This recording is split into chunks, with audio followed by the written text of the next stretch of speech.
Just performed a recovery on this Nissan, but that's boring. Today I have another little interesting fact for you guys who are into automotive engineering and the reasons why different safety procedures are added to cars that you've never seen before, or you may have never seen before. Somebody has. Check this out. What do you see that looks funny here? It looks like toe straps or tie straps. This is OEM. Check this out. So here's your front bumper assembly. Here's some more of your little side supports here. That you have intercoolers going to other heat exchangers right here.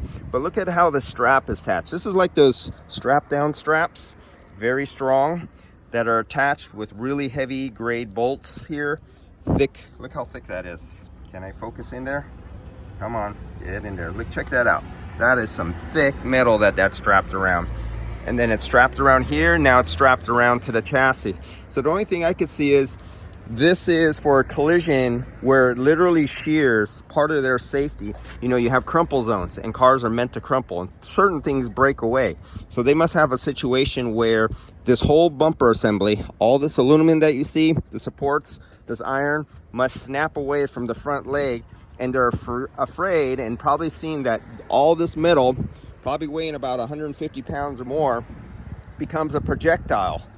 And it either shoots out into the roadway and can hit another car flying up through a windshield or something, or maybe possibly going under the vehicle and coming up through sheet metal. That has happened before.